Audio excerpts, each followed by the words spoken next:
février, nous sommes mercredi, on espère que vous passez de bons moments dans notre compagnie. Merci de regarder le Grand Talk sur Live TV. Ce soir, je suis en compagnie de monsieur Alain Toussaint. Bonsoir Alain, comment ça va? Bonsoir Brice, ça va et vous-même? Bien votre mercredi, comme un jour de conseil des ministres? Oui, un peu oui. C'est le cas de le dire. Monsieur Daouda Koulibaly, bonsoir, comment ça va? Ça va très bien, monsieur Brice Anoé, chez vous. Ça va, vous êtes Vous êtes au quoi? top, vous êtes au top. Merci beaucoup. Madame Bleu, bonsoir. Bonsoir Brice. Vous allez bien Madame Bleu? Oui, très bien. Bon, les amis, nous allons entamer notre parcours de ce soir avec ces estimations de la sécurité routière. 267 accidents de la circulation enregistrés donc pendant le week-end. On s'excuse pour le retard avec lequel on démarre le rendez-vous, je le dis en passant. C'est le groupement des sapeurs-pompiers militaires, le GSPM, qui a enregistré donc 508 interventions, dont 267 accidents de la circulation pendant le week-end de la célébration pascale. Bon, j'ai une question. Est-ce que vous avez l'impression que toutes ces campagnes de sensibilisation-là, est-ce que vous avez l'impression qu'elles portent, elles font effet? Bon, moi, j'ai déjà été choquée par le chiffre. Oui. 267 accidents pendant le week-end de Pâques. Je pouvais m'attendre à tout sauf ça. On a vu, et sur nos chaînes de télévision, et sur les réseaux sociaux, toutes les campagnes de sensibilisation qui ont été menées, même sur les pages Facebook de la police nationale, de la gendarmerie.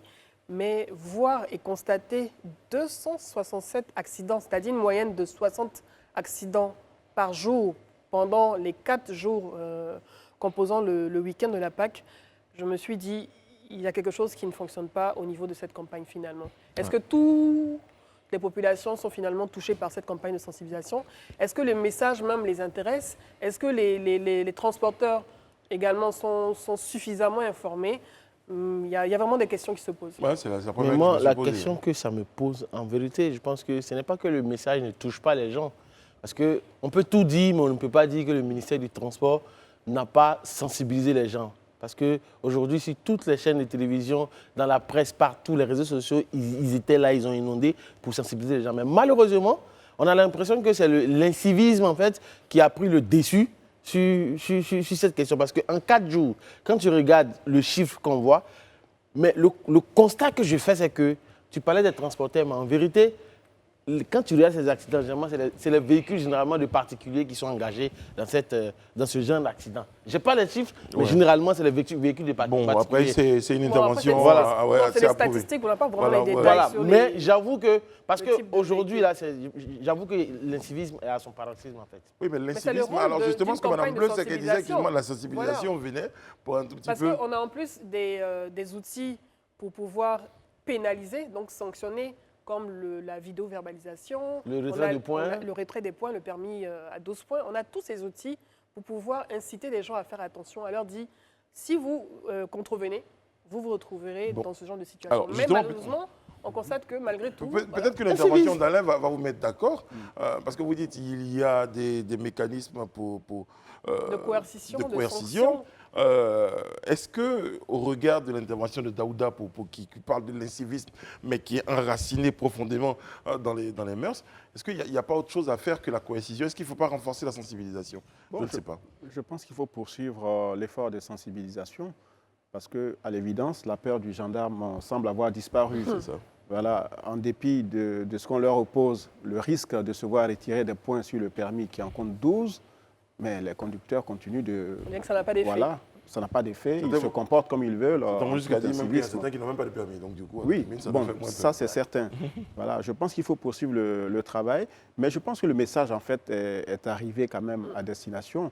Beaucoup se sentent visés, mais certainement pas concernés. Donc ils conduisent comme ils veulent sur les routes, au péril quand même de leur vie et surtout de celle des autres. On se dit même peut-être qu'il y a une période de relâchement finalement, peut-être dans les débuts de la campagne, on sentait que les conducteurs, les automobilistes faisaient attention, mais on a l'impression que plus on avance, plus Donc, la campagne continue, plus il y a du relâchement en fait finalement. Ben, au-delà, hein, c'est peut-être que comme un traitement, il a besoin d'être régulièrement Oui, administré, oui. répété. Et j'en veux pour preuve les instructions données par le chef de l'État au cours du Conseil national de sécurité au Premier ministre pour accélérer encore le processus. Donc je veux dire, c'est vrai qu'à un moment donné, vous me direz si j'ai raison ou pas, on s'est un peu focalisé sur la question de la coercition, de la répression, est-ce que vous avez l'impression que l'histoire du permis à point, créant donc la peur du gendarme, qui ne fait plus si peur que ça à certains indélicats, n'a pas un peu pris la place de la sensibilisation qui permettrait de régler le problème à la racine? Non, en fait, l'idée aujourd'hui, qu'on le veuille ou non, parce que moi, je suis surpris quand Mme Blé, elle-même, elle affirme en disant qu'ils ont fait de la sensibilisation, mais ça ne va pas. Donc aujourd'hui, moi, comme solution, je vais dire, il faut commencer à taper du poing sur la table et même commencer à mettre des gens en prison, retirer des points, Oui, mettre des voitures en fourrière. Mais Il mon cher y a Daouda, des extraits de permis ça qui se fait font, on déjà. appelle près Non, de 200 je permis pense- qui ont été retirés. Oui, mais Il y a des personnes qui sont allées en prison, ça se fait. pour combien l'impact? Ça se fait. Moi, je Mais pense... donc, vous-même, vous parlez de l'incivisme. Est-ce que vous pensez que la question va être simple? Est-ce que vous pensez que la réponse pour pouvoir lutter contre l'incivisme, c'est la répression ou c'est plus de sensibilisation? Moi, je pense qu'on a passé le cap de la sensibilisation. Il faut aller à la répression. Moi, je veux juste apporter une contribution. Plus de sensibilisation, mais plus de sensibilisation dans le sens de choquer. Et ça, je sais que j'ai eu à le dire à plusieurs reprises, et même à certains du ministère. Il faut choquer les gens. Pour l'instant, ce sont des annonces, on va dire basiques, faites attention, respectez le code de la route et tout et tout.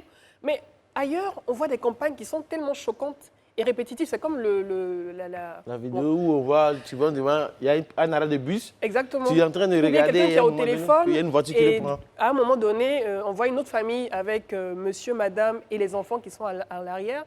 Et cette personne qui a le téléphone qui rentre en collision avec ce véhicule. Mais il faut choquer les gens parce que tant qu'on ne choque pas les gens de façon répétitive, tous les jours, je parlais dans une autre émission, le fait de pouvoir, sur les panneaux alphanumériques qu'on voit dans nos rues, aux différents carrefours, afficher le nombre de décès.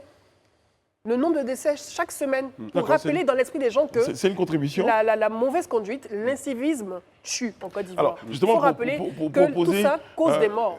Un argument contraire, ça s'était passé un peu comme dans la lutte contre certaines maladies.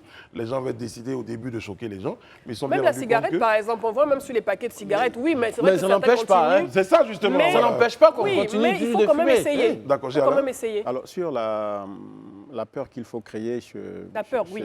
chez les chauffards, mais je pense qu'il faut peut-être même faire les comptes rendus des procès. Parce que s'il y a des accidents qui entraînent des morts d'hommes, il y a forcément des procès. Malheureusement, on n'a pas les Faut comptes médiatiser rendus. les procès. Voilà, médiatiser et dire que quand tel individu commet une infraction qui provoque la mort, voilà, voici les sanctions auxquelles on s'expose. Maintenant, sur les chiffres qui ont été donnés, malheureusement, on n'a pas le détail. Parce qu'effectivement, 267, ça fait quand même beaucoup, mais combien d'accidents ont été commis ou ont été provoqués dans le district d'Abidjan? Parce que la vidéosurveillance est sur cette zone-là. Donc, une fois que le conducteur est hors zone, Sort de la zone. il conduit comme il veut. C'est ça, en fait, aussi, parce que quand on lance une opération, il faut être certain qu'elle s'applique à l'entièreté du territoire. Oui, j'ai eu la même Là, réflexion voilà, on également. est un peu exposé à une sorte de deux poids, deux mesures. Quand on est à Abidjan, on fait peut-être preuve de prudence. On a même listé, je crois, dans un média, les endroits où il y avait des caméras, des vidéosurveillance, etc. Donc, forcément, on est un peu plus prudent. Mais une fois qu'on sort De cette zone-là. voilà, d'Abidjan, on n'est plus exposé qu'au ciel. On va Voilà, estimer donc que, on on va peut estimer que le forcément week-end conduire comme on pascal, veut. il y avait un grand flux Oui, sur oui, l'autoroute, oui. mais je crois que sur l'autoroute, on est encore... Il y a certains radars. Oui, il y a le qui sont- radar, qui il y sont a Il y a le radar et présentiel. même le dispositif jusqu'à même Yamoussoukro, mobile, oui. À Yamoussoukro, il y a de la visualisation. Mais il y a des zones Est-ce que où il vous n'y a pas de estimez que, radar. par exemple, à Téini, à Bouna, à Soubré, où il y a eu de graves accidents d'arrêt impliquant, je crois, sur l'axe Soubré ou Sassandra, San Pedro, des gendarmes dont le chauffeur a perdu le contrôle de son véhicule. Est-ce que vous pensez que là-bas, il y a le moyen de surveiller la circulation? Donc, je pense que c'est un dispositif qu'il faut amplifier, étendre à l'ensemble du territoire pour être certain d'obtenir des résultats efficients. Vous évoquez un point tout à l'heure, là, par exemple, les gendarmes, quand même, on ne va pas leur reprocher.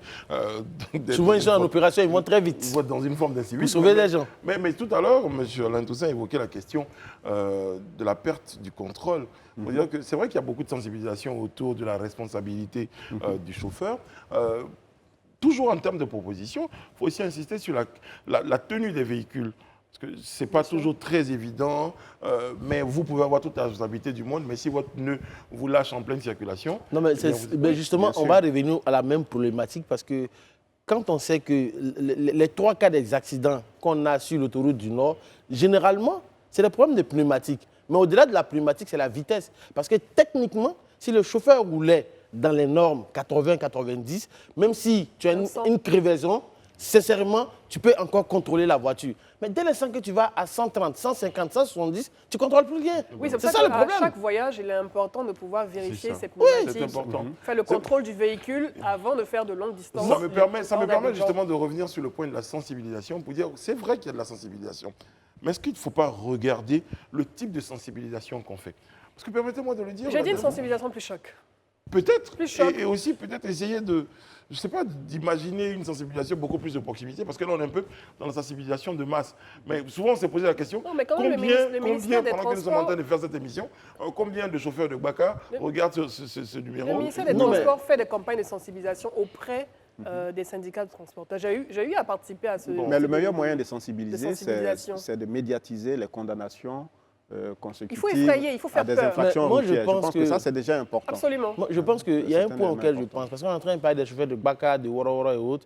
Je pense qu'on a reçu l'un des syndicats des transporteurs ici. La problématique aujourd'hui, pourquoi ne pas faire en sorte que les chauffeurs de Baka, de Wara puissent avoir un salaire fixe, et être enregistrés, avoir de la sécurité? Parce que généralement, c'est la course au gain qui les fait courir dans tous les sens. Mais qui verserait ce salaire-là? Mais au moins les transporteurs, les entreprises de transport. oui, mais parce qu'aujourd'hui, la plupart des chauffeurs de Wara, de Baka, des taxis, en gros, ils sont dans l'informel total. Mais qui te dit que même avec un salaire fixe, il n'aura pas envie de faire je vais étonner Daouda. Lorsque vous rencontrez un cortège ministériel ou, bon, enfin c'est vous qui voyez, et que ce cortège-là roule en sens inverse sans aucune raison, bon, c'est pas la course au gain, lui. Non, en tout cas pour les cortèges, je pense que c'est très salaire, compliqué. Même avec un salaire fixe, Mais je pense est-ce qu'il va pas vouloir chercher encore plus? Je viens, concernant les cortèges, je pense que dernièrement, il y a une mesure qui avait été prise par le président de la République. C'est une mesure, est-ce que ça... Non, ça a été interdit. Vous êtes sûr qu'entre la mesure et aujourd'hui, vous n'avez pas rencontré au moins 2 cortèges qui roulent avec un gyrophare? Aujourd'hui, au moins, il y a de moins en moins, il faut reconnaître, de moins en moins de gyrophares de ministres qui nous fatiguent sur les routes. Sinon, avant, on ne pouvait pas rouler sans avoir un gyrophare dans son dos, ils n'ont pas de une pression. Ils n'ont pas de gyrophare, mais ils roulent en sens inverse. Ils ont juste la plaque. Il y a une liste qui a été faite de personnalités pouvant finalement avoir recours et au gyrophare et à la vitesse. À la vitesse de sens inverse. Oui, enfin, en tout cas, à aller un peu plus vite pour des raisons de sécurité. C'est vrai que c'est quand même dangereux. Ouais. On peut dire que c'est à tous les niveaux qu'il y a un vrai problème de sensibilisation. Parce que moi, au-delà de si vous êtes en retard pour aller au Conseil des ministres, franchement, vous n'êtes pas obligé quand même de nous fatiguer en roulant sans inverse. Parce qu'au-delà de tout ce que tu es en train de dire, même quand je parlais d'incivisme, quand tu regardes aujourd'hui des fonctionnaires qui sont dans les plaques jaunes, qui aujourd'hui, parce qu'ils ont une plaque jaune, se permettent de rouler en sens inverse. C'est même pas un cortège. C'est pour cette raison que je parlais à un moment donné d'incivisme.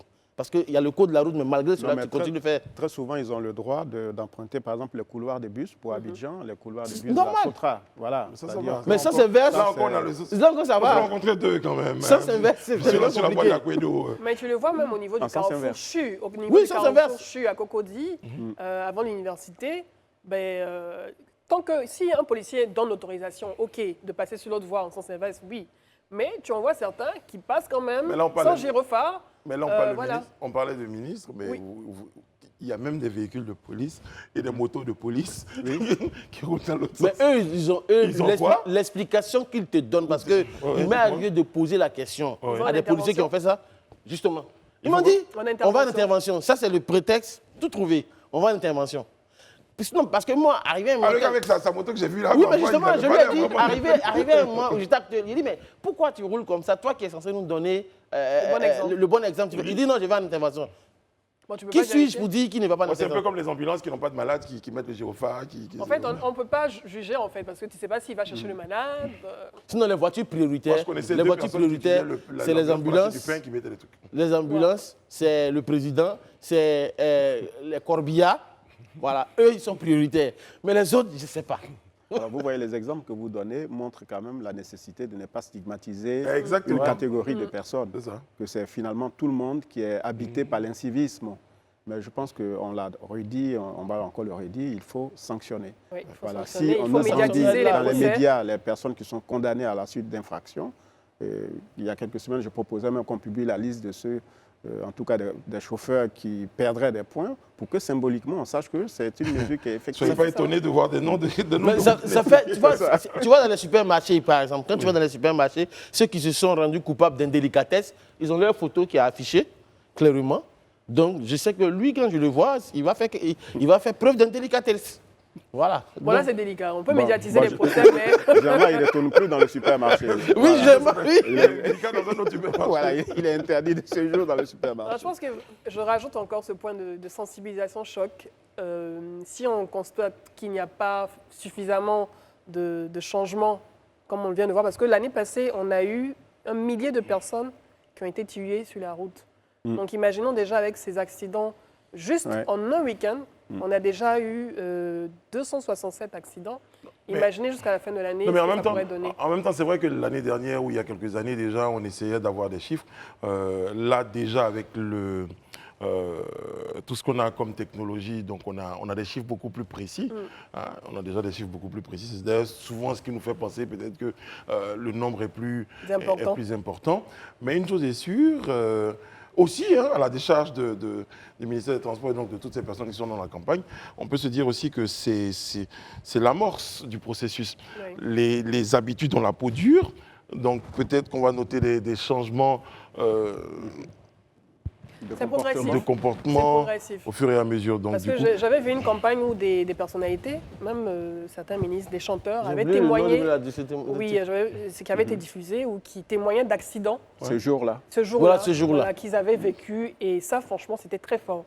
J'espère que ce genre de Mais ils avaient mis une campagne sera campagne. encore plus médiatisée. Il y avait une campagne, un gros panneau au carrefour de la vie. La campagne dont tu parlais, on te disait tel nombre de personnes sont décédées ici. Oui, il faut la Donc c'était reprendre. tellement grand Il faut la que quand reprendre. tu commences à venir, de loin tu vois, tu lis clairement, Il faut tu commences à lever le pied. Il Je faut pense que choquer. c'est aussi une forme de campagne. Il faut choquer. faire ça. Afficher le nombre de morts. Voilà, afficher et puis le nombre de montrer encore blessés et des autres. campagnes de sensibilisation plus poignantes. et moi, avec je dis, des accidents. moi, je dis des campagnes de sanctionnés. proximité, hein, parce que quoi qu'il en Oui, soit, proximité. c'est vrai que vous n'imaginez pas le nombre de personnes qui ne lisent pas. hein. Il y a plein de personnes qui ne lisent C'est pas. pour ça qu'il y a la vidéo. Et puis qui n'écoute qui pas. n'écoutent pas, qui ne regardent pas. Ils ont des centres d'intérêt, mais que vous n'imaginez pas. Donc, vous allez passer non, quand ils voient juste... il est passé, il scrolle. Donc, du coup, Ouais, c'est vrai que bon, il faut leur après- parler, il faut se rendre dans des gares, il faut dire aux gens... Bon, enfin, tout ça, on va comment vous allez dire, on va consigner tout ça Oui. dans une forme de carnet de mémorandum, propositions. oui. C'est ça. Hein, qu'on va... Bah si, quand même, on peut.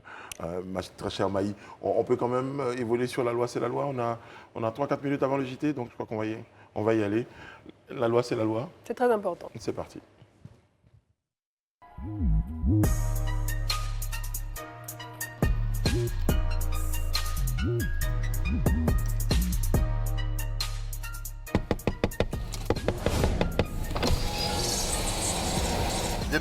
Pardon, dans mon langue, moi, depuis hier, pas moi, avant, il n'y a pas moi, qui te dit quand on commence à venir te trouver ici, parce que mon message que tu peux me donner lampe, moi, pardon. Aujourd'hui, on parle de la mendicité. Allô maman, j'ai eu travail. La mendicité, c'est l'état d'indigence d'une personne qui nous emmène à mendier, à demander des aumônes, de la charité. C'est pas moi qui le dis, c'est le dictionnaire. Donc tous les jours, toi, ta main est tendue, comme corde à linge. C'est tendu jusqu'à... On peut étaler habit dessus. Tu t'es reconnu? Ou bien c'est pas toi? Tu te demandes ou tu te demandes? Mais idiot, mendicité là, c'est travail ou bien c'est délit? Ah, en tout cas, ce que je sais, c'est puni par la loi. C'est puni à Abidjan, c'est puni à l'aéroport, c'est puni au palais de la culture, jusqu'à Daloa. Je vais faire plus encore le père d'Aloa. Ah. Selon les dispositions de l'article 217 du Code pénal ivoirien, toute personne capable d'exercer un travail rémunéré qui se livre habituellement à la mendicité en usant de menaces ou en entrant contre le gré de l'occupant, soit dans une habitation, soit dans un enclos indépendant, est puni d'une peine d'emprisonnement de 10 mois à 2 ans. Il n'y a pas amende dedans. Il n'y a pas amende. Tu mendies, tu n'as pas l'argent, donc tu as enlevé l'argent ou payé amende là. Donc, si tu demandes gentiment, hein, on peut te donner tranquillement. Mais quand je demande avec force, comme si on te devait rendre viager là, c'est là qu'il y a un problème. Tiens. Tiens, vieux, ben c'est quoi ça là? Quand tu passes à la télé, c'est 100 francs que tu donnes aux gens. Même pas honte même. Voilà bas. D'accord. C'est ta bave là. Mendicité là, il y a honte dedans. Mais c'est pas faute. On évoque et la loi, c'est la loi, la question de la mendicité. On se souvient encore que certains pays avaient décidé de rapatrier tout ce qu'ils avaient comme mendiants. Après, c'est devenu un phénomène. C'est vrai qu'il y en a qui sont épinglés, identifiés, à la limite stigmatisés, mais il y a des mendiants des temps modernes. C'est le cas de le dire. On en voit beaucoup. Non, mais il y a un système, par exemple, aujourd'hui je ne dirais pas de raquette. Chaque fois que vous garez, vous avez l'impression que les agents de sécurité vous met une forme de pression. C'est difficile. Pour nous surtout, le père n'est jamais méchant. Vous avez 10 escales comme ça, si vous donnez 10 000 ou 2 000 francs à chaque escale, bon, ça fait beaucoup. Et puis même, je veux dire, les enfants qui essaient de nettoyer les vitres et tout, ça veut dire que tu ne dois même pas demander le service et on t'oblige à recevoir le service. Et on s'attend tout de suite à ce que tu donnes de. Mais aujourd'hui, les enfants dans les rues, quand ils viennent avec les lotus, ils veulent te vendre son lotus, tu dis non, j'en ai déjà, tu demandes de l'argent. Ils tapent ton véhicule. Hein, oui, c'est compliqué. Moi, j'avais essayé d'avoir des les enfants comme les adultes, ils tapent. Parce que quand ils te reconnaissent, tu t'as la télé. Tu n'es pas méchant. Tu as l'argent. Bon, nous serons en compagnie de notre invité. Brice, pas moi, mais Monsieur Brice Kwao, lui est comptable en sa compagnie. Eh bien, nous évoquerons la question de l'école de la Bourse de Côte d'Ivoire. Je ne vais pas faire le sourire, Willy. Nous sommes de retour sur le plateau du Grand Talk en compagnie de Mme Edith Goubleu, M. Daouda Koulibaly et M. Alain Toussaint. Il nous a rejoint comme invité ce soir sur notre plateau. M. Brice Kwao, vous êtes comptable, vous êtes fondateur de l'école de la Bourse de Côte d'Ivoire. Bonsoir M. Kwao, comment allez-vous? Bonsoir M. Anoussa. On présente l'école de la Bourse à nos téléspectateurs. Qu'est-ce que c'est? L'école de la Bourse est un centre d'éducation financière spécialisé dans la promotion de la culture boursière. Donc on forme et on accompagne les personnes qui veulent investir à la BFVM. Et est-ce que vous constatez que de plus en plus d'Ivoiriens s'intéressent à l'investissement en bourse? Bon, en termes d'intérêt, on va le dire oui comme ça, parce qu'on a des statistiques de communauté. Donc quand on créait par exemple la communauté digitale il y a 7 ans, on avait un membre, moi, aujourd'hui on en a 58 000. Okay. Ah, 58 000. C'est la deuxième plus grande communauté après la communauté d'un de mes devanciers. Donc déjà, les gens s'intéressent à la chose. Maintenant, en termes d'ouverture de compte, concrètement, on a 185 500 investisseurs en bourse à la BFM en 8 mois pour 125 millions d'habitants. Très bien. Donc, on va pouvoir voir que, quelque part, il y a une vraie opportunité qui est là, mais les gens ne savent pas. On va expliquer à nos téléspectateurs, pour ceux qui n'ont pas l'information, c'est quoi investir en bourse, c'est quoi la bourse globalement, investir en bourse, qui peut investir en bourse, qu'est-ce qu'on gagne à investir en bourse? De façon très simple, la bourse, c'est un marché qui permet à des entreprises et à des États d'obtenir des financements auprès des investisseurs.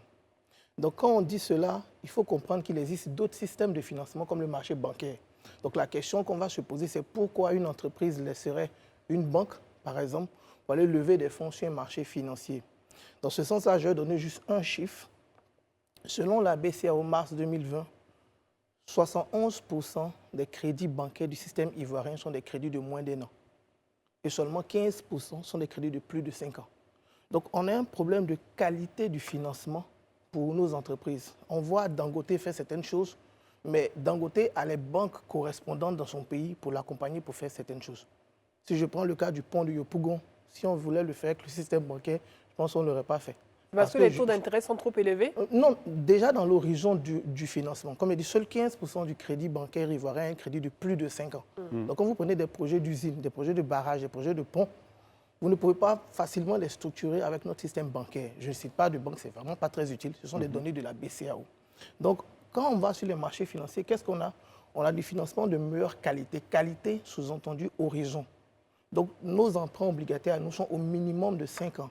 L'État du Côte d'Ivoire peut lever des fonds sur 10 ans, sur 15 ans, grâce à la BFM. Durée, mais également les montants plus importants. Tout est structuré par le demandeur, qu'on appelle chez nous l'émetteur.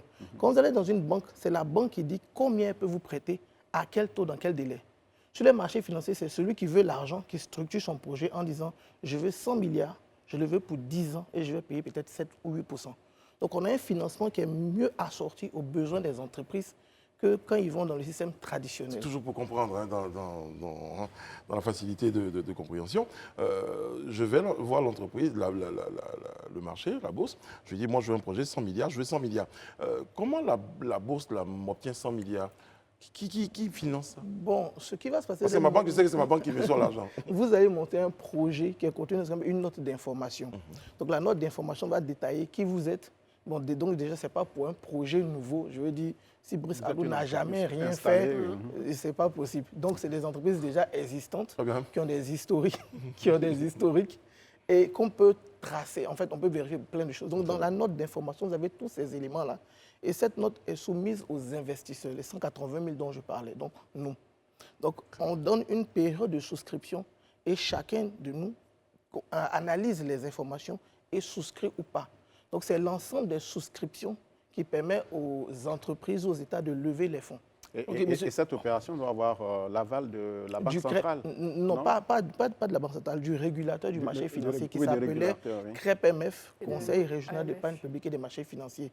Ça s'appelle maintenant AMF UMOA. Ok, M. Kouao, excusez ma candeur, voilà, parce que je sais que Mme Bleu a essayé de m'expliquer ces histoires de bourse. La BRVM. Je lui ai dit, je cite, il dit, votre affaire de bourse, là, ce n'est pas cette affaire de paris sportifs, là. Les forex, parce qu'on a vu des gens se plaindre des bitcoins, je ne comprenais rien. Il dit, bon, c'est trop compliqué, je n'y mets pas mon argent. Sincèrement, vous êtes sur le plateau, expliquez-nous en français facile. Comment est-ce que quelqu'un qui ne maîtrise pas la bourse peut aujourd'hui décider de rentrer en bourse pour pouvoir avoir un peu d'argent? Comment? Je ne sais pas si vous voyez un peu. Il rentre en bourse ou en bourse? En bourse. Il peut faire les deux d'ailleurs. On peut faire les deux aussi. Une fois qu'il a les gains, il peut rentrer en bourse. Désolé. En comprenant mieux, vous verrez qu'on entre en bourse et ça nous évite la bourse, justement. Donc, notre rôle, comme M. Anou l'a dit, c'est de former les gens pour qu'ils comprennent mieux l'activité. Parce qu'il y a un problème, c'est de vouloir faire une activité qu'on ne comprend pas. Donc, vous avez bien fait de ne pas faire parce que vous ne comprenez pas. Donc, la base, c'est de comprendre. Maintenant, qu'est-ce que je peux vous expliquer rapidement sur un plateau télé en quelques minutes? Il y a de vraies entreprises en Côte d'Ivoire, comme l'entreprise qui nous vend le courant, dont les actions sont disponibles à la BFM pour le grand public depuis des décennies. À quel cours moyen? Je peux donner les cours, mais je ne peux pas donner, je pense, les noms des entreprises. Oui. Ça ne dérange pas. Ça dérange pas ici. La CIE, par exemple, une action de la CIE coûte 2100 francs. Donc, pour revenir à votre cas concret d'une entreprise réelle, la CIE travaille en nous vendant du courant. Donc nous sommes tous consommateurs, nous sommes tous clients de la CIE. Mais nous aurions pu être aussi actionnaires de la CIE. Je vais prendre un autre cas pour lequel je vais creuser les chiffres, la Sodeci. Dans l'entendement des Ivoiriens, la CIE et la Sodeci, ce sont des entreprises françaises. Ce n'est pas tout à fait vrai.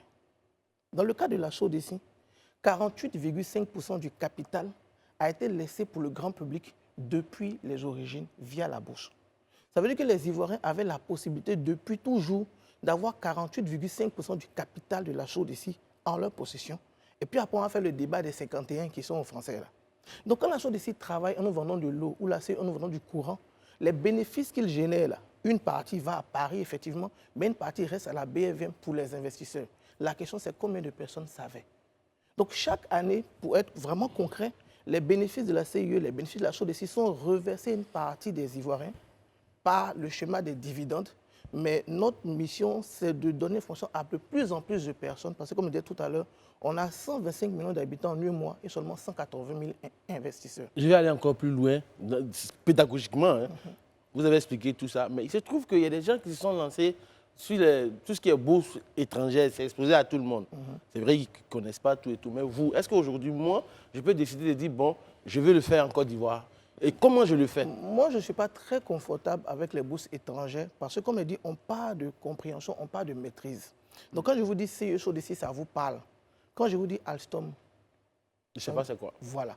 Donc, moi, je dis, si tu ne sais pas conduire dans ton quartier ou dans ta ville, tu vas faire quoi à Lagos? Apprends à conduire dans ton quartier, dans ta ville, dans ton pays, avant d'aller investir sur Lagos. C'est bien ça. Donc, on commence par nos entreprises, on commence par notre marché. Notre marché, il est sous-régional. Donc, on a le Burkina, le Mali, tous ceux-là, ils sont là. On a des entreprises sénégalaises et tout ça. Donc, on commence par ça. Et quand on maîtrise ça maintenant, on attaque, on a un projet d'interconnexion des bourses africaines qui est en cours actuellement. Donc, on pourra très bientôt investir sur Casa, sur Johannesburg, sur Lagos.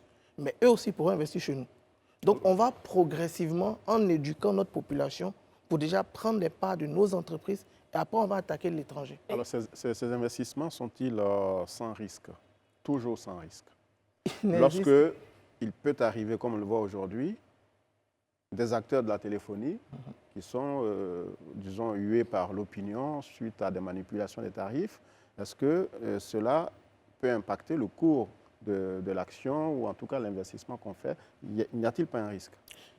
Il n'existe aucun investissement dans le monde réel qui est sans risque. Oui, je le sais, mais dans dans le cas particulier de ces entreprises-là, des mastodontes de la téléphonie aujourd'hui qui sont cotés à la bourse régionale. Ce n'est pas vraiment ça qui va les mettre en difficulté. Vraiment? Ce n'est pas vraiment ça. Mais je vais rebondir d'abord. Personne ne va vendre ses actions parce que non, les gens vont vendre, mais ce n'est pas parce que quelqu'un vend une action que l'entreprise est en difficulté.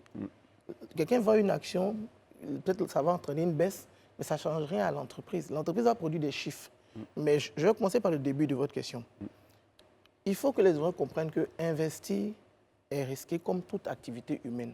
Donc cette idée de je veux des choses sans risque, là, même l'épargne comporte des risques. On ne pourra pas en parler ici. La chose à faire, c'est justement, comme on l'a fait, de mieux comprendre les déterminants d'une activité pour pouvoir justement mieux la conduire. Donc pour revenir au cas que vous preniez, moi, j'ai vendu mes actions de cette société de téléphonie-là, mais pas pour ces raisons. Voilà, pour ces raisons. Quand elle est venue sur le marché, elle était ce qu'on appelle une entreprise surévaluée. Donc, elle était un peu plus chère que ce qui convenait. Donc, l'une des stratégies possibles, quand tu fais une entreprise surévaluée, soit tu t'abstiens, soit tu fais du trading dessus. Donc, moi, j'ai acheté des actions de cette entreprise. 3 jours après l'arrivée au marché secondaire, j'ai vendu, j'ai encaissé mes gains. Et depuis lors, on assiste au spectacle de la baisse du cours. Voilà. Donc, c'est cette maîtrise-là qu'on essaie de donner. Ça tombe très bien, M. Kaou. Madame Bleu, vous allez aller sur un détail technique, je sais, parce qu'on a préparé l'émission. Mais moi, je veux encore qu'on reste sur la pédagogie. Vous avez dit tout à l'heure, M. Kaou, vous avez investi. Comment on investit? Qui peut investir et comment on suit son investissement? Parce que nous aussi, on a regardé la télé, hein, on voyait à un moment donné l'agro-business, voiture business, tout ça là. Bon, c'était pas vraiment ce que j'allais dire, mais Daouda, vous complétez ça la question. Mais ce que je veux dire, c'est qu'à un moment donné, on a vu qu'il y a des cours de certaines qui ont baissé, les gens ont été ruinés. De certaines banques. Comment ça fonctionne? Comment, vous avez compris? D'accord, ok. Donc déjà, concrètement, pour investir à la BFM, on passe par des intermédiaires qu'on appelle les SGI. Donc les SGI, vous en avez toutes au niveau de vos groupes bancaires. Mais pour des raisons que je ne vais pas évoquer ici, on n'en fait pas la publicité. Sinon, on peut faire la publicité d'une banque, d'une assurance ou de sa filiale des marchés financiers. Mais je ne sais pas pourquoi dans la communication des groupes, ne parle pas trop de leur filiale des marchés financiers. Si on pouvait, on aurait donné des exemples. Vous verrez qu'il y a des SGI dans presque tous les groupes. Donc ça déjà, c'est quelque chose, voilà, c'est quelque chose qui existe, ça a toujours existé. Donc vous allez ouvrir auprès de ces SG un compte qu'on appelle un compte titre. Donc comme on a les comptes bancaires, comme on a les contrats d'assurance, retenez que pour la bourse, on utilise les comptes titres. Maintenant, sur ces comptes titres-là, vous allez verser de l'argent comme si vous étiez en train d'épargner. Et c'est cet argent-là que vous allez utiliser pour investir. Donc vous allez envoyer des ordres de bourse à votre SGI en disant « je veux acheter telle entreprise » et la SGI exécute. Ou bien vous pouvez confier le capital à la SGI, elle fait toutes les opérations pour vous. On appelle ça la gestion sous mandat. Donc il y a 2 formes. Soit moi je suis un investisseur en gestion libre, ou vous pouvez être en gestion sous mandat. Maintenant, au niveau des comportements des entreprises en bourse, il faut savoir que les règles sur les marchés ne sont pas les mêmes. Donc vous avez des marchés étrangers, comme le disait la conduite à Lagos ou la conduite à Kinshasa, ça n'a rien à voir avec la conduite à Abidjan. Donc être conscient de ça. Sur les marchés financiers étrangers, les fluctuations de bourse ne sont pas balisées comme chez nous. Chez nous, une action ne peut pas progresser ou baisser de plus de 7,5%. C'est une balise qui est définie depuis les origines. Donc, quelque chose ce qui se passe sur une entreprise, elle ne peut pas faire moins 8% ou moins 10% en un jour. De son cours. De son cours. Par contre, sur les marchés étrangers, comme vous l'avez vu, on dit qu'il y a le Brexit, le lendemain, toutes les banques perdent 20-30%. Sur les marchés étrangers, tu peux perdre tout ton capital en une semaine. À la BFM, tu ne peux pas perdre tout ton capital même en 2 semaines. Parce que c'est moins 7 par jour. Avant de faire 0, là, tu as du temps. Donc, c'est vraiment ces petites choses à connaître de Dieu, gens, pour dire, si tu ne sais pas conduire, comme je l'ai dit, ne va pas sur Ferrari. Reste dans un endroit où les choses sont balisées, apprends la conduite, maîtrise la conduite, et puis après, tu vas aller dans des endroits où ça va plus vite, à la fois à la hausse ou à la baisse. Et pour rebondir rapidement, pour rebondir sur ce qu'il vient de dire, est-ce que, d'une certaine manière, on peut dire que la BRVM est l'un des marchés boursiers les plus sûrs? Moi, je prenais l'exemple d'un marché lent, c'est-à-dire que, comme vous le dites, ce n'est pas comme sur le CAC 40 ou un marché encadré aussi. À Wall Street, c'est-à-dire qu'il peut perdre 20% et vous perdez tout votre capital. À la BRVM, c'est tellement calme, tellement lent que vous pouvez prévoir Vous êtes même, je pense, ennuyé parce que je vous suis un peu. Vous avez fait, voilà. Donc, effectivement, pour notre public qui n'est pas encore outillé, qui n'est pas encore éduqué, c'est vraiment ce qui convient. On va doucement. On a de vraies entreprises qui ont de vraies activités. Heureusement qu'on pourra dire les noms ici. Et on va doucement. Progressivement, on va améliorer les produits. On va quitter action, obligation, on va rajouter d'autres produits plus sophistiqués. Mais les gens, au moins, auront compris la base. Donc moi, je pense que, sans dire qu'il est plus sûr, il convient mieux au niveau de l'éducation financière des gens. Alors, et comment ça se passe dans votre école? Bon, attends, on va revenir à l'école tout la jour. On va terminer avec cette question. C'est surtout les dividendes. Qu'est-ce qu'on gagne? Alors, Alain Toussaint, donc la société Alain Toussaint, moi aujourd'hui, déjà, j'investis dans la société. Je dis à ma banque, via tout le processus que vous avez décrit, mettez 500 millions, bon, je ne sais pas ça, 500 000 francs chez Alain Toussaint, sa société. Comment puisque c'est un investissement, Tu n'auras pas beaucoup d'actions, mais bon, on peut prendre les 500 000 francs. Déjà, c'est entre autres l'une des bonnes nouvelles qu'on a pour les populations. C'est qu'on gagne effectivement de l'argent. Et j'avais dit beaucoup d'argent sont disponibles à la BRVM pour le grand public. Je vais parler de deux choses, des revenus et du capital. Donc, comme Mme Brault l'a dit, au niveau des revenus, on a les intérêts et les dividendes. Chaque année, en 2022, je prends un chiffre de 2022, 450 milliards d'intérêts ont été distribués à la BRVM. Au niveau des dividendes, c'est 152 milliards. Donc, enveloppe totale distribuée, 602 milliards. Ça, ce sont des revenus disponibles. Ça veut dire quoi? Ça veut dire que vous aurez acheté des actions d'une entreprise. Moi, par exemple, on va prendre un cas concret. Je suis actionnaire dans la 5e banque. Est-ce qu'on peut dire le nom des banques? Oui. Je suis actionnaire à la CIB, entre autres. J'ai beaucoup d'autres positions. Et j'ai un peu plus de 3000 actions CIB. Donc, l'année passée, la CIB a versé 405 francs de dividendes par action. Quand quelqu'un a 3000 actions CIB, ça fait 1,2 million de revenus qu'on lui verse. Ça, ce sont mes dividendes sur la CIB.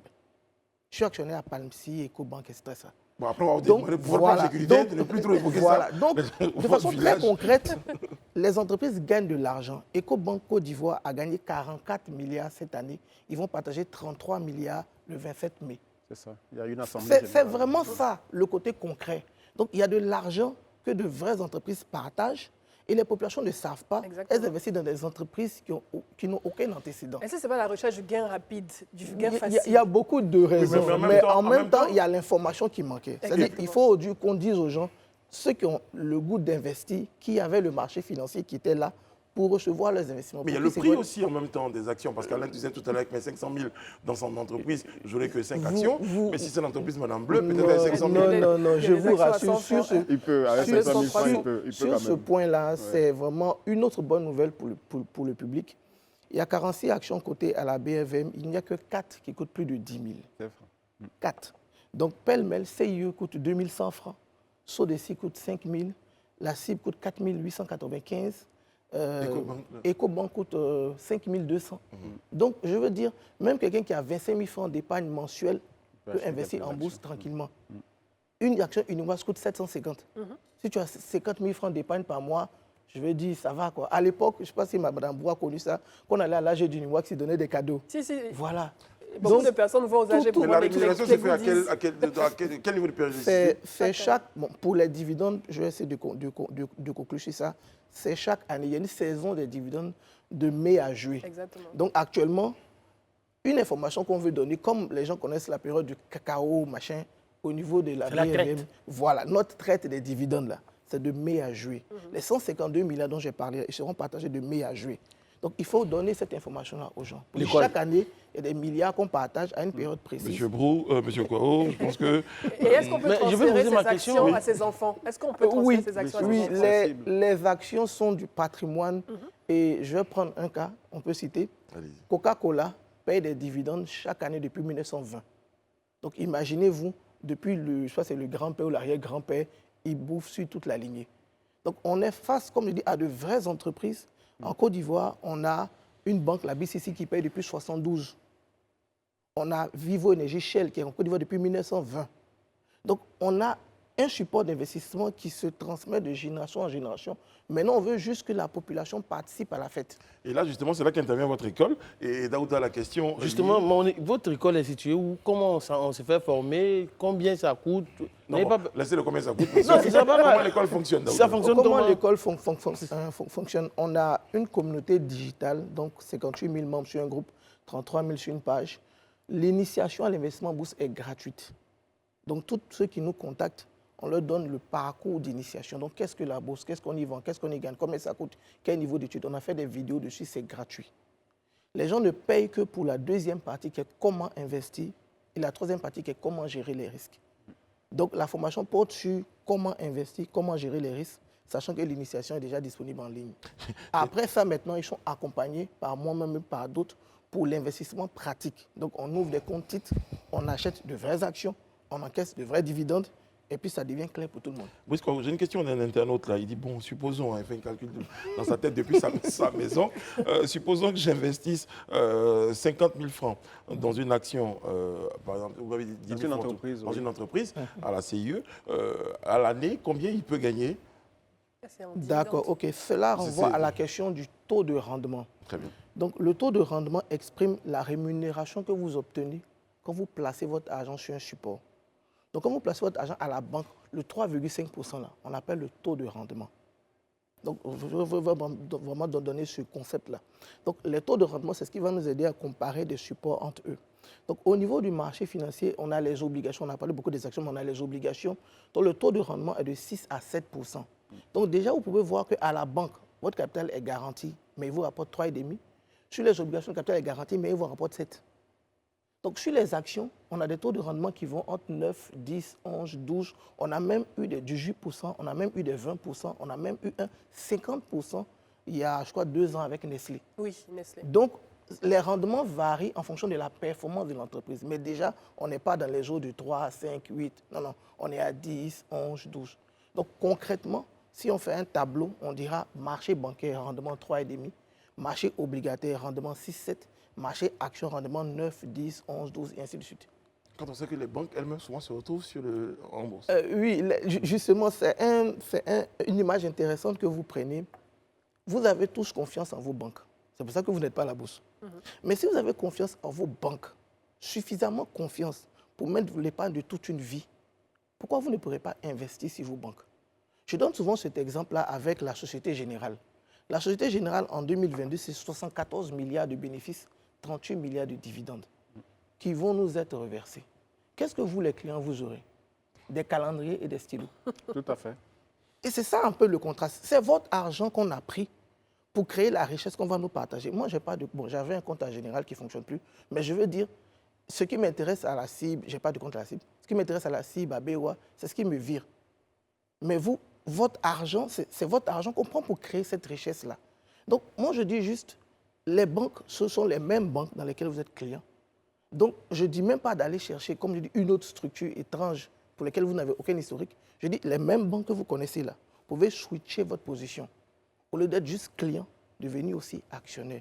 Au lieu d'avoir juste des calendriers et des stylos, capter une partie des 38 milliards. Moi, j'avoue que à Coris Bank, je vais citer Coris Bank, j'avais vu justement une filiale qui s'appelait Coris Bourse. Oui. Et je m'étais dit à quoi ça avait servi. C'est la SGI, voilà, du groupe de Coris. Et je voulais demander rapidement, même avec 5 actions, 10 actions, on peut assister à une assemblée générale. Voilà. Et concernant l'assemblée générale, ça c'est une petite parenthèse que j'ouvre, c'est bon pour le réseautage. C'est bon pour le réseautage. Donc souvent les gens disent, quand on va à l'AG, les décisions sont déjà pipées. On ne va pas à l'AG forcément pour débattre avec M. Diagou ou avec M. Billon.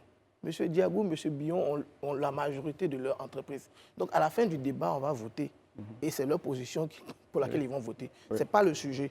Le sujet, c'est que quand vous êtes à l'AG, vous avez ces personnes en face. Donc quand vous êtes dans le domaine du business, ça vous permet de rencontrer ces gens-là et de discuter avec eux au moment du cocktail. Monsieur quoi, on est en train de terminer l'émission, il y a beaucoup de choses à aller, allez-y. Oui, juste relancer, là vous parliez de l'âge d'une banque qui a lieu bientôt, mais par exemple, quand la décision est prise de faire partie tel directeur général ou tel commissaire au compte, qui prend ces décisions finalement? Ce n'est pas celui qui détient l'action. Non, en fait, la décision est portée, présentée à l'Assemblée générale. Oui, mais quand on lit l'avis de convocation, excusez-moi, j'ai reçu une copie, on a l'impression que c'est déjà acté. Non, on propose, en fait, tout le monde a, comme elle a dit, pour une action, un droit de vote. Donc moi, j'ai 3000 actions cibles, j'ai 3000 voix. Maintenant, on va décider. Le problème, c'est que le monsieur qui représente Attijari Wafa, lui, il a 75% du capital. Donc, ce qu'il a proposé là, il va voter pour ça. Alors, monsieur Kwa, on est en train de terminer l'émission. J'ai une question pour Daouda qui est bon. Je sais quand il pense des choses. Il y a des gens qui ont investi de l'argent dans des activités qu'il a connues. On a aussi quelqu'un qui a investi dans des taxis. Il n'a pas eu un seul taxi, il a mis dans 10 taxis. Ça ne s'est pas bien passé. Ce que vous nous présentez là nous a l'air très beau. Peut-être dans la tête de certaines personnes, trop beau. Est-ce qu'il y a des risques? Comme je l'ai dit, on est face à des entreprises réelles. Quand je dis la CIE... Et quel recours on a peut-être? Non, en fait, quand je dis la CIE, on est tous conscients qu'on ne va pas se réveiller demain et puis la CIE va partir. C'est pour ça que dans l'émission de la dernière fois avec John J, j'expliquais que quand tu investis dans une entreprise qui n'a pas d'antécédent, ta foi porte sur quoi? C'est Dieu. En fait, même Dieu te dit sur Dieu. Je viens de vous dire que Coca-Cola, quand je dis Coca-Cola, tout le monde sait de quoi je parle. Paye des dividendes depuis 100 ans. Mais des sociétés comme Coca-Cola qui ont fait faillite aussi. Non, soyons concrets. À la BFM, sur 20 ans, selon Mme Hélène Alangba Densia, on n'a eu aucun défaut sur les obligations. Moi, depuis que je suis à la BFM, il n'y a aucune faillite. Parce que, en fait, vous, avec raison, vous pensez à la bourse en pensant à la bourse américaine. Mais permettez-moi de corriger quelque chose. Notre bourse n'a rien à voir avec la bourse américaine.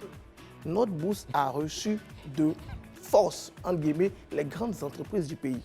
Donc, on a les deux plus grands concessionnaires auto qui font 60% du marché qui sont en bourse. On a les deux plus grands distributeurs de carburant qui font 60% du marché qui sont en bourse. On a les 6 des 8 plus grandes banques qui font 2/3 du marché. Donc, on n'est pas face à la bourse américaine. On reçoit des startups qui cherchent des capitaux pour se développer avec en option le fait de se cracher. Nous, on est face à des entreprises qui sont déjà établies, que l'État a, pour ainsi dire, forcé à aller en bourse pour le grand public. Merci, M. Brice Kwao. Merci beaucoup. Je crois que ça a été... Je sais, Alain, on a Isabelle juste après. Il y en a combien en Côte d'Ivoire? Non, on n'a pas le détail, malheureusement. Très bien. On a été très heureux d'être en votre compagnie. Merci beaucoup. Et pour les détails, il faut aller sur la page... La page et le groupe L'École de la Bourse. Donc 58 000 membres sur le groupe, 33 000 sur la page. Merci beaucoup, M. Brice Kwao. Merci beaucoup. Je rappelle que vous êtes fondateur donc, de l'École de la Bourse de Côte d'Ivoire. Merci Daouda, merci Alain. Merci Madame Bleu. Merci à toutes les équipes techniques. On vous donne rendez-vous demain sur ce même plateau-là pour d'autres informations, d'autres débats, d'autres sujets dans le Grand Talk. Que Dieu veille sur vous, qu'il veille sur la Côte d'Ivoire et sur vos finances.